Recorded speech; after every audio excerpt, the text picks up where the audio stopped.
Hi ಎಲ್ಲರಿಗೂ ನಮಸ್ತೆ. Welcome back to my channel. ತುಂಬ ದಿನ ಆದಮೇಲೆ ವೀಡಿಯೋನ ಹಾಕ್ತಾಯಿದ್ದೀನಿ. ನಾವು DKD ಸೂಪರ್ ಮಾಮ್ ಆಡಿಷನ್ಗೆ ಹೋಗಿದ್ವಿ. ಸುಮ್ಮನೆ ಹೋಗಿದ್ವಿ, ನಮಗೂ ಒಂದು ಒಳ್ಳೆ ಎಕ್ಸ್ಪೀರಿಯೆನ್ಸು. ಇನ್ನು ಮನೇಲಿ ಕೂತ್ಕೊಂಡು ಏನು ಮಾಡೋದು ಅಂತ ನಮಗೂ ಡ್ಯಾನ್ಸಲ್ಲಿ ಇಂಟ್ರೆಸ್ಟ್ ಇರೋದ್ರಿಂದ ಹೋಗಿ ನೋಡೋಣ ಹೇಗಿರುತ್ತೆ, ಕೊಡೋಣ ಆಡಿಷನ್ನು ಅಂತ ಹೋಗಿದ್ವಿ. ನಾವು ಹೋಗೋ ಅಷ್ಟರಲ್ಲೇ ತುಂಬ ಜನ ಬಂದುಬಿಟ್ಟಿದ್ರು. ಇಲ್ಲಿ ನೋಡಿ ಎಷ್ಟು ಕ್ರೌಡ್ ಇದೆ ಅಂತ. ನಾವು ಹೋಗೋ ಅಷ್ಟರಲ್ಲಿ ನಾವು ಹೋಗಿದ್ದು 10 ಗಂಟೆಗೆ. 10 ಗಂಟೆಗೆ ಹೋಗೋ ಅಷ್ಟರಲ್ಲಿ ನಮಗೆ ಸಿಕ್ಕಿದ್ದೆ 344ರಿಂದ ಸ್ಟಾರ್ಟ್ ಆಯಿತು. 344, 45, 46. ಅಲ್ಲಿ ಅಪ್ಲಿಕೇಶನ್ ಈಸ್ಕೊಳ್ಳೋದಕ್ಕೇ ತುಂಬ ಕ್ಯೂ ಇತ್ತು. ಅದಕ್ಕೆ ನಾವೇನು ಮಾಡಿದ್ವಿ, ಇಲ್ಲಿ ಸಿಂಪಲ್ಲಾಗಿ ಒಂದೊಂದು ಕ್ಲಿಪ್ನ ತೊಗೊಂಡು ಸುಮ್ಮನೆ ಅದಾದಮೇಲೆ ನಾವು ಟಿಫನ್ ಮಾಡಿಲ್ಲ ಅಂತ ಟಿಫನ್ ಮಾಡೋದಕ್ಕೆ ಹೋದ್ವಿ. ಹಾಗೆ ಒಂದೊಂದು ಇರಲಿ ಮೆಮೊರೀಸ್ ಅಲ್ವಾ, ಇದೆಲ್ಲ ಒಂದು ಮೆಮೊರಿ ಅಂದ್ಬಿಟ್ಟು ನಾನು ಒಂದೊಂದು ಕ್ಲಿಪ್ನ ತೊಗೊಂಡಿದ್ದೆ. ಇವಾಗ ನಾನು ಆ್ಯಡ್ ಮಾಡ್ತಾಯಿದ್ದೀನಿ. ಓಕೆ, ಇವಾಗ ಹೇಳಿ, ಜನಗಳನ್ನೆಲ್ಲ ನೋಡಿ ನಾವು ಬಂದಿದ್ದು ಎಷ್ಟು 10 ಗಂಟೆಗೆ ಬಂದ್ವಿ. ಜನ ಎಲ್ಲ ನೋಡಿ ಏನು ಅನ್ನಿಸ್ತಿದೆ ನಿಮಗೆ? ಭಯ ಆಗ್ತಿದೆಯಾ? ವಾಪಸ್ ಆಗೋಣ ಅನ್ನಿಸ್ತಾ. ನಮ್ಮದು 344, 343, 45. ಎಷ್ಟೊತ್ತಾಗುತ್ತೋ ಗೊತ್ತಿಲ್ಲ, ಬೇಗ ಮಾಡ್ತಾ ಇದ್ದಾರೆ ಅಂತ ಹೇಳ್ತಾ ಇದ್ದಾರೆ. ಆದರೆ ನಾವು ಸುಮ್ಮನೆ ಮಾಡಬೇಕಲ್ಲ ಅಂತ ಬಂದಿದ್ದೀವಿ ಅಷ್ಟೇ. 10 o'clock ಬಂದರು, ನಮಗೆ 345 ಸಿಕ್ಕಿದೆ. ಅಲ್ಲ, ಬೇಗ ಮುಂಚೆ ಅವರು 7:30 ಬಂದಿದ್ದು.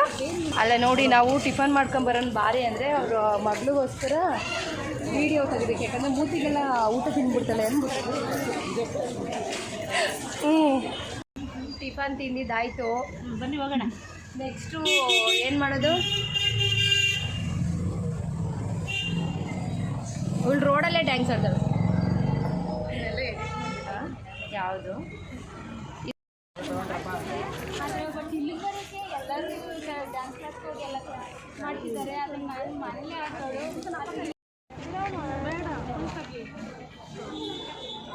ಡ್ಯಾನ್ಸ್.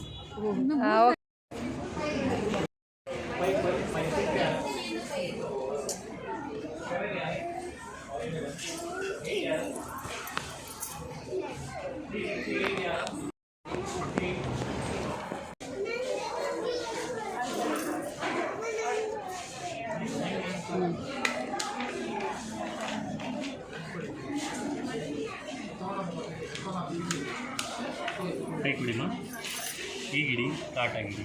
ಫ್ಲಾಟಾ?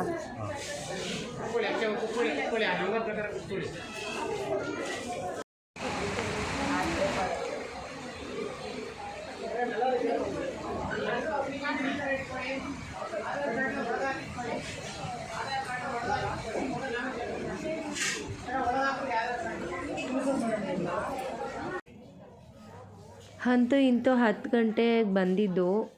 ಬೆಳಗ್ಗೆ ಟಿಫನ್ ತಿಂದು ಮತ್ತೆ ಮಧ್ಯಾಹ್ನ ಊಟ ತಿಂದು ಅದಾದಮೇಲೆ ಅಲ್ಲಿ ಬಂದಿರೋರ ಹತ್ರ ಎಲ್ಲ ಮಾತಾಡಿಕೊಂಡು, ಎಲ್ಲರನ್ನೂ ಪರಿಚಯ ಮಾಡಿಕೊಂಡು, ಅವ್ರ ಹತ್ರ ಕಾಮಿಡಿ ಮಾಡಿಕೊಂಡು, ಅವರೆಲ್ಲ ಡ್ಯಾನ್ಸ್ ಪ್ರಾಕ್ಟೀಸ್ ಮಾಡೋದನ್ನು ನೋಡಿಕೊಂಡು, ಅದಾದಮೇಲೆ 4:15 ಆದಮೇಲೆ ಒಳಗಡೆ ನಮಗೆ ಮತ್ತೆ ಕೂರಿಸಿ ನಮ್ಮ ಆಧಾರ್ ಕಾರ್ಡ್ ಎಲ್ಲ ವೆರಿಫಿಕೇಷನ್ ಮಾಡಿ ಇನ್ನೊಂದು ಫಾರ್ಮ್ ಕೊಟ್ಟರು.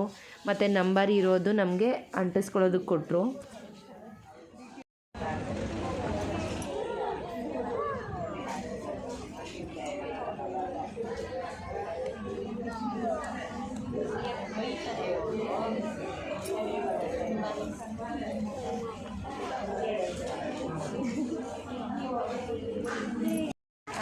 ಏನೇನು ಕೇಳೋದು ನಿಮಗೆ? ಏನೇನು ಕೇಳೋದು?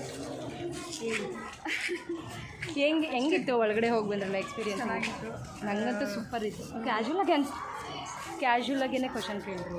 ಚೆನ್ನಾಗಿತ್ತು. ಬಟ್ ನನಗೇನಾದ್ರು ಡ್ಯಾನ್ಸ್ ಮಾಡೋವಾಗ ನಮ್ಗೆ ಯಾವುದೇ ರೀತಿ ಟೆನ್ಷನ್ ಆಗಿಲ್ಲ, ಆರಾಮಾಗಿ ಮಾಡಿದೆ. ನನಗೂ ಸೂಪರಾಗಿ ಮಾಡಿದೆ. ಏನಂದರೆ ಅವ್ರು ಕ್ವಶನ್ ಕೇಳ್ಬೇಕಾದ್ರೆ ಅಂದರೆ ಗಂಟ್ಲು ನೋವು ಬಂತು. ಸಡನ್ನಾಗಿ ಕ್ವಶನ್ ಕೇಳಿದ್ರಲ್ಲ, ನನಗೆ ಇದು ಅಂದರೆ ಮಾತಾಡೋಕ್ಕೆ ಆಗ್ತಾಯಿರಲಿಲ್ಲ. ಆವಾಗ ಸರ್ ಒಂದು ಸ್ವಲ್ಪ ಸುಸ್ತಿದೆ ಅಂತ ಹೇಳ್ಬಿಟ್ಟು ಸಮಾಧಾನ ಮಾಡಿಕೊಂಡು ಆಮೇಲೆ ಕೇಳಿದೆ. ಏನೇ ಕೇಳಿದ್ರು, ಆದರೆ ಇವಾಗ ಗಂಡ ಏನು ಕೆಲಸ ಮಾಡ್ತಾರೆ, ಮಕ್ಕಳು ಎಷ್ಟು ಜನ ಕೇಳಿಲ್ಲ. ಆಮೇಲೆ ಸೂಪರಾಗಿ ಮಾಡ್ತೀರಾ ಅಂತ ಹೇಳಿದ್ರು. ಸೂಪರಾಗಿ ಮಾಡ್ತೀರಾ, ಚೆನ್ನಾಗಿ ಮಾಡ್ತೀರಾ, ನೀವೇ ಕಲ್ತ್ಕೊಂಡ್ರಾ, ಏನು ಮಾಡಿದ್ರಾ, ಯಾರು ಕಲ್ಸಿರ ಅಂತ. ನಾನು ಅದಕ್ಕೆ ಇಲ್ಲ, ನಾನೇ ಎಡಿಟ್ ಮಾಡಿಕೊಂಡು, ನಾನೇ ಪ್ರಾಕ್ಟೀಸ್ ಮಾಡ್ಕೊಂಡು, ನಾನೇ ಕಲ್ತ್ಕೊಂಡಿದ್ದೆ. ನೀವು ಇದನ್ನು ನೋಡ್ತಿದ್ದಂಗೆ ರಾಮಾಚಾರಿದೇನಾದರೂ ಮಾಡ್ತೀರಾ? ಎಕ್ಸ್ಪೀರಿಯನ್ಸು ಚೆನ್ನಾಗಿತ್ತು. ನನ್ನ ನನಗೇನು ಭಯ ಆಗಲಿಲ್ಲ, ಆದರೆ ಸ್ಟೆಪ್ ಮಾತ್ರ ನೆನಪಾಗಲಿಲ್ಲ. ಅವರು ಅಲ್ಲಿ ಒಳಗಿದ್ದವರು ತುಂಬ ಚೆನ್ನಾಗಿ ಫ್ರೆಂಡ್ಲಿಯಾಗಿ ಮಾತಾಡ್ಸಿದ್ರು. ಜೋರಾಗಿಲ್ವಾ? ಅವರು ಮಗುನ ನೋಡ್ಕೊಂಡು ಡ್ಯಾನ್ಸ್ ಮಾಡಬೇಡಿ, ಕ್ಯಾಮ್ರಾ ನೋಡ್ಕೊಂಡು ಮಾಡಿ ಅಂದರು. ಬಟ್ ನಾನು ನನ್ನ ಮಗಳು ನೋಡ್ಕೊಂಡೆ ಡ್ಯಾನ್ಸ್ ಮಾಡಿದೆ. ಬಟ್ ಬಂದಿದ್ದೆ ಅವಳಿಗೋಸ್ಕರ, ಸೊ ಮಾಡಿದ್ದೆ ಅವಳು ನೋಡ್ಕೊಂಡೆ ಡ್ಯಾನ್ಸ್ ಮಾಡಿದೆ. ಬಟ್ ಅವರು ಚೆನ್ನಾಗಿ ಎನ್ಕರೇಜ್ ಮಾಡಿದ್ರು. Totally we enjoyed. ಸೂಪರ್. ನನಗೂ ತುಂಬ ಖುಷಿ ಆಯಿತು. ಸೆಲೆಕ್ಟ್ ಮಾಡಿದ್ರೆ ಚೆನ್ನಾಗಿರುತ್ತೆ, ಅವೆಲ್ಲ ಮಾಡಲ್ಲ ಅಂತ ಗೊತ್ತು ಅಷ್ಟೇ. ಸೆಲೆಕ್ಟ್ ಮಾಡ್ಬೋದು.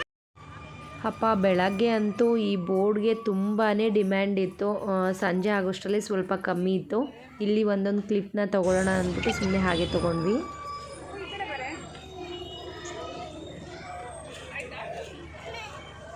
ಹೇಗಿತ್ತು? ಜೋರಾಗಿ ಎಕ್ಸ್ಪೀರಿಯನ್ಸು ಸೂಪರ್ ಆಗಿತ್ತು. ಕ್ಯಾಶುವಲಾಗಿ ಮಾತಾಡ್ತಾರೆ. ನನಗೇನೋ ಮಾಮೂಲಿ ಏನೋ ಗೊತ್ತಿರೋರು ಪರಿಚಯ ಥರ ಮಾತಾಡ್ಸೋ ಥರ ಮಾತಾಡ್ಸಿದ್ರು. ಅದಕ್ಕೆ ಭಯ ಎಲ್ಲ ಹೊರಟೋಯ್ತು. ಅವ್ರ ಮನ್ಸಲ್ಲಿ ಬೈಕೊಂತಾರೆ ಗೊತ್ತಿಲ್ಲ. ಇಲ್ಲ ಚೆನ್ನಾಗಿ ಮಾತಾಡ್ಸಿದ್ರು. ಆಮೇಲೆ ಸಾಂಗ್ ಹಾಕಿದ ತಕ್ಷಣ ನಮ್ಮ ಪಾಡು ನಾವು ಡ್ಯಾನ್ಸ್ ಆಡಿದ್ವಿ. ಅದಾದಮೇಲೆ ಮಾತಾಡಿಸ್ತಾರೆ ಇದೆ ನೋಡಿ, ಅದು ಸ್ವಲ್ಪ ಅಂದರೆ ಮಾತಾಡೋಕ್ಕಾಗಲ್ಲ, ಟಯರ್ಡಲ್ಲಿ ಇರ್ತೀವಿ. ಹಂಗಾಗಿ ಕ್ವಶನ್ಗಳು ಸ್ವಲ್ಪ ಕೇಳಿದ್ರು, ಚೆನ್ನಾಗಿ ಮಾಡಿದ್ರಿ ಅಂತ ಹೇಳಿದ್ರು. ಸೆಲೆಕ್ಷನ್ ಎಲ್ಲ ಗೊತ್ತಿಲ್ಲ, ಬಟ್ ಚೆನ್ನಾಗಿ ಮಾಡಿದ್ದೀರಿ ಅಂತ ಎಲ್ಲ ಹೇಳಿದ್ರು. ಚೆನ್ನಾಗಿತ್ತು, ಒಂದೊಳ್ಳೆ ಎಕ್ಸ್ಪೀರಿಯನ್ಸ್ ಆಯಿತು. ಸ್ಕೂಲಲ್ಲಿ ಹೋಗಿ ಹೇಗೆ ನಾವು ಡ್ಯಾನ್ಸ್ ಪರ್ಫಾರ್ಮ್ ಮಾಡಿದ್ವೋ ಆ ಥರ ಇತ್ತು. ಸ್ಕೂಲಲ್ಲಿ ಮಾಡೋ ಥರ ಫೀಲ್ ಇತ್ತು. ಅಮ್ಮಂದರು ಮಾಡೋ ಥರ ಇರಲಿಲ್ಲ. ಎಲ್ಲ ಫ್ರೆಂಡ್ಸ್ ಬಂದು ಸ್ಕೂಲಲ್ಲಿ ಏನೋ ಡ್ಯಾನ್ಸ್ ಪ್ರೋಗ್ರಾಮ್ ಇದೆ ಅನ್ನೋ ಥರ ಇತ್ತು.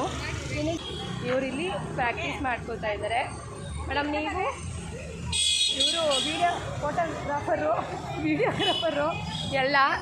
ಚಿನಿಮಾ ಬೆಳಗಿಂದ ಇದು ಸುಸ್ತಾಗ್ಬಿಟ್ಟಿದೆ. ಇವಾಗ ಅವಳೇ ಡ್ಯಾನ್ಸ್ ಸೂಪರ್ ಮಾಮ್ ಅಲ್ಲ, ಸುಮ್ಮನೆ DKD. ನೆಕ್ಸ್ಟು ಹೇಳಿದ್ದಾರೆ ನಿಮ್ಮ ಮಕ್ಳನ್ನ ಕರ್ಕೊಂಬನ್ನಿ ಅಂತ. ಬರ್ತೀಯ ನೀನು ಪ್ರಾಕ್ಟೀಸ್ ಮಾಡಿಕೊಂಡು?